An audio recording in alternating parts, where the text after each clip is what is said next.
What are you going to do about Brooke? I'm a little confused. I thought you liked him. I don't like him. I love him. Oh, great, great. Shrewd, Brooke. You love the guy, so you walk out. There is something that's eating away at him. It's something that's very bad, and it's something that comes from a long time ago, and it's like any time that we get close to talking about it at all, he clams up. He makes some sort of a joke. He tells me to butt out. Well, the local one. I mean, a man's having trouble communicating? That's so rare. It's a major story you got. Uh-huh. Finished? I feel a little better. Sweat. Sweating always makes people feel better. Yeah, it's easier to be mad than to be sad, isn't it? Now, Brooke English never takes the easy way out, does she? Let's face it, there are some men who just can't talk. Well, that's right, but there's some women who can't talk either. Fair enough. I mean, Edmund was very open about being closed. I mean, he was very clear right from the start that there wasn't going to be any sharing, no analyzing, no grilling him about anything. You not asking questions? Yeah, that was the rule. But, you know, that night that there was that terrible rainstorm? Yeah. Edmund was supposed to have dinner at my apartment. Anyway, my Aunt Phoebe showed up, and after she left, he talked to me. I mean, he really talked to me. It was like he was giving me a part of himself that he keeps hidden, even from himself. I mean, the part that I wonder about. And? I don't know. I don't know. He just, you know, he just backed off. It's not like I was probing his psyche, or I'm, you know, digging for some grisly detail in his childhood. I don't want to be a shrink, Tom. I just want him. I just want all of him. He's very lucky. And thank you, you know, for listening to me. Where are you headed? Work and home. Why? What about Edmund? There's nothing that I can do. I don't buy that. Well, he doesn't buy that I can understand what he feels. He's sure that I want something from him. You don't? No. Yes. Yeah. I want him to be happy. That's all. Well, have you thought about telling him that? Just that? And making him believe it? Angel, what she is after is down so deep in me that I just could never explain it. Well, what if all she wants is to understand? What she wants is a version of my life that she can understand. And guess what? There isn't one. Well, maybe all she's after is the truth. The truth? Yeah. Sure, why not? Trouble is, nobody knows it. Except you. Okay, so you had a terrible childhood, and your mother was too weak to defend herself, and your father... My father beat me. He beat my mother. He hated me. And nobody ever changed, and nobody ever left. And it just went on and on and on. And now Brooke wants me to chronicle that particular circle of hell so she can label it codependence or repression or whatever the hell's in fashion these days. She wants me to face my past. Well, why is that so unthinkable? Angel, I faced my past a long time ago. And I've been running the hell in the other direction ever since. Oh, don't look now, but here comes your mother. Man, we have weird parents. Oh, there you are. I saw Dimitri, and he said you had buried the hatchet. Yeah, well, we buried it, all right, but you can still get a handle on it.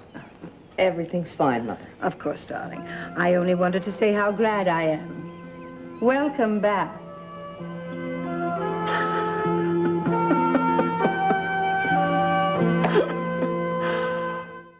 You been eating funny mushrooms or what?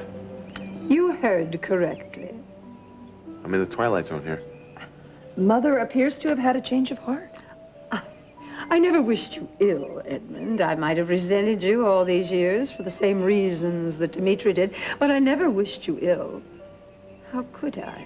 Your mother was a very dear friend. Oh, yeah. I admired Flora. Remember how devastated I was when she died? And I agree with you wholeheartedly. She never got a fair shake. She can't do this.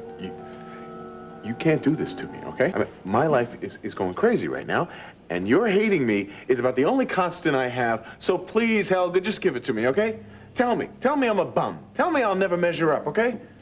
Mother, thank you for adding your acceptance speech to Dimitri's, but Edmund and I need to talk. Of course, dear. Since Dimitri's in New York, perhaps Edmund would like to stay to dinner.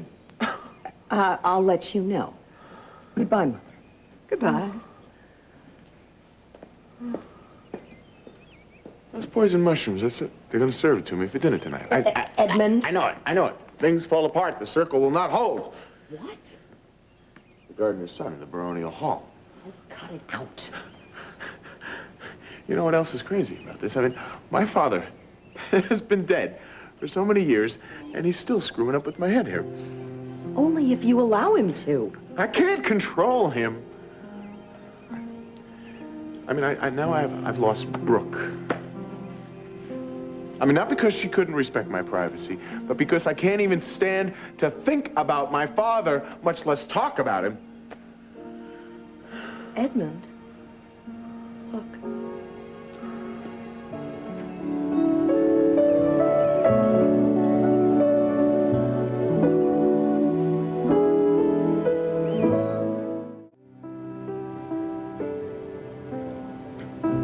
Hello, Edmund. Angelique. Hi. Excuse me. You're back. I had to. Why? I love you. Love.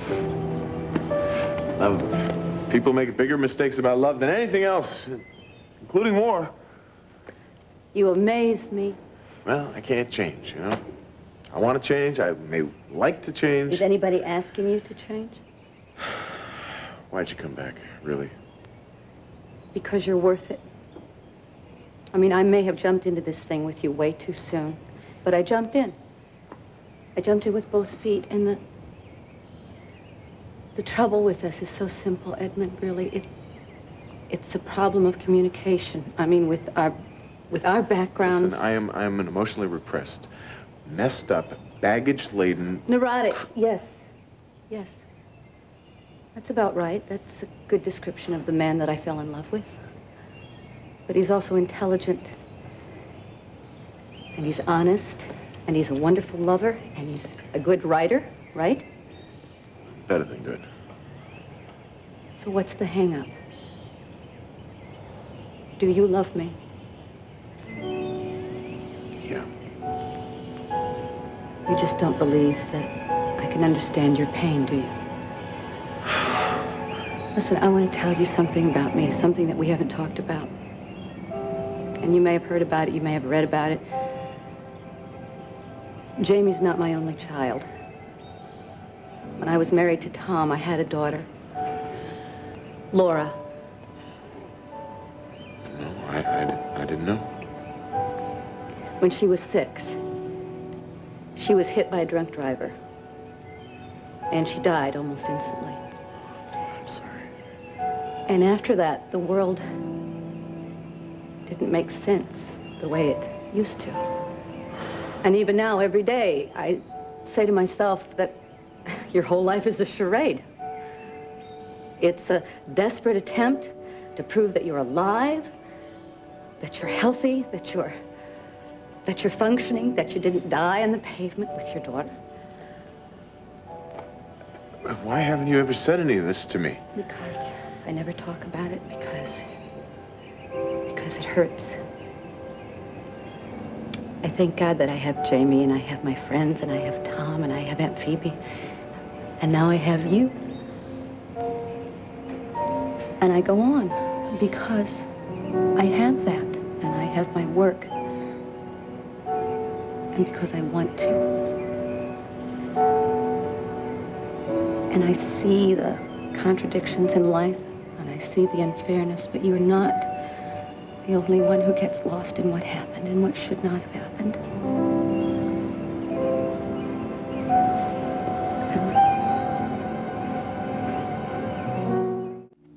You are something else. Loving someone means allowing yourself to be vulnerable. You lost a child. I mean, you went through the kind of hell that nobody should go through. And you never brought it up. Some things are too painful to mention. But you listen to me whine about my father. You don't whine. Oh, yeah, and then in my dreams, I'm talking about... Edmund, don't, all right? You are an abused child, and as much as you don't like being labeled that way, that was the truth. You were victimized. Oh, yes, victimized. Your father, the things he did to you, the things he said to you, he was the one who was bad. It wasn't you. He said I was a lot worse than bad, Brooke. You are not bad. You're good. You're strong. You're kind. You're gentle. And this is it. This is the problem. I can't say anything good about you because you still believe that your father was right.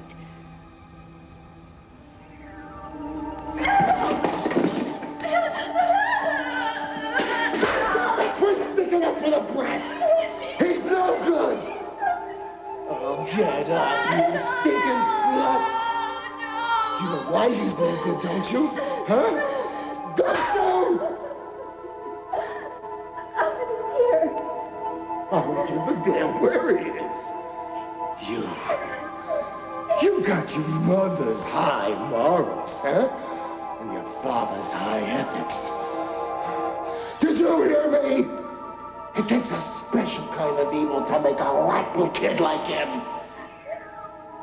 Did you hear me? Huh? Did you hear me? Can you hear me, Edmund? Edmund? What? What? Where were you? Nowhere. Thinking. Your father was wrong. I gotta go. Edmund, please. Please don't. Please. But I gotta Please don't. go. Please tell me, please.